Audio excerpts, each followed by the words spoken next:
অনেক ব্যাটসম্যান পুরো ইনিংস খেলেও 100 রান করতে পারে না। কিন্তু ভাবো তো, যদি একজন ব্যাটসম্যান মাত্র 30 থেকে 35 বলেই সেঞ্চুরি করে ফেলে। হ্যাঁ, এটা সত্যি। ক্রিকেট ইতিহাসে এমন কিছু ইনিংস আছে যা দেখে বোলাররা সম্পূর্ণ অসহায় হয়ে পড়েছিল। আজ আমরা জানবো ক্রিকেট ইতিহাসে সবচেয়ে দ্রুত সেঞ্চুরি করা ব্যাটসম্যানদের গল্প।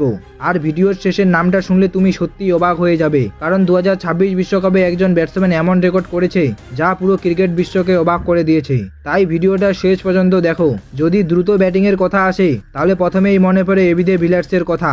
2015 সালে ওয়েস্ট ইন্ডিজের বিরুদ্ধে তিনি এমন ব্যাটিং করেছিলেন যা আজও ক্রিকেট ইতিহাসে কিংবদন্তি হয়ে আছে। মাত্র 31 বলেই সেঞ্চুরি, ভাবতে পারো?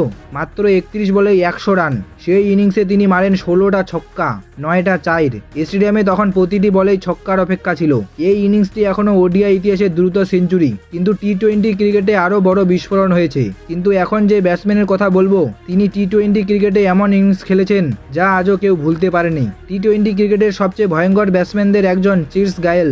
2013 সালে আইপিএলে তিনি খেলেছিলেন আরসিবির হয়ে। সেই ম্যাচে তিনি করেন 30 বলে সেঞ্চুরি। কিন্তু এখানেই শেষ নয়, তিনি পুরো ইনিংসে করেন 175 রান, যা এখনো টি-20 ক্রিকেটের সবচেয়ে বড় ইনিংসগুলোর একটি। সেদিন বোলারদের অবস্থা ছিল এক কথায় অসহায়। কিন্তু এখন যে ব্যাটসম্যানের কথা বলবো, তিনি শেষ কয়েক ওভারে এমন ঝড় তুলেছিলেন যা দেখে সবাই অবাক হয়ে গেছিল।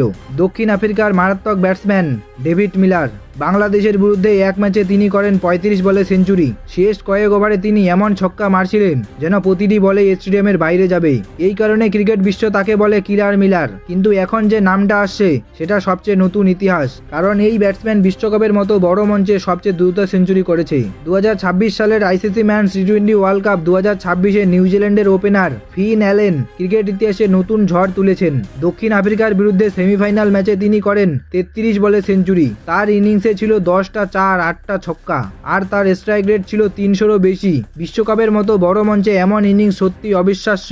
এই কারণেই অনেকেই বলছে এটা টি-20 ওয়ার্ল্ড কাপ ইতিহাসের সবচেয়ে ভয়ঙ্কর ইনিংসগুলোর একটি। ক্রিকেটে অনেক সেঞ্চুরি হয়েছে, কিন্তু এত দ্রুত, এত ভয়ঙ্কর খুব কমই দেখা যায়। এখন তোমাদের কাছে একটা প্রশ্ন করি, সবচেয়ে ভয়ঙ্কর সেঞ্চুরি কোনটা? এবি ডি ভিলিয়ার্স, নাকি ক্রিস গেইল, নাকি ডেভিড মিলার, আর নাকি ফিন অ্যালেন? কমেন্টে অবশ্যই লিখে জানাও। ভিডিওটা ভালো লাগলে লাইক করো, আর ক্রিকেটের এমন অবিশ্বাস্য গল্প জানতে চাইলে চ্যানেলটা সাবস্ক্রাইব করো, কারণ সামনে আমি নিয়ে আসছি ক্রিকেট ইতিহাসের আরও অবাক করা রেকর্ড।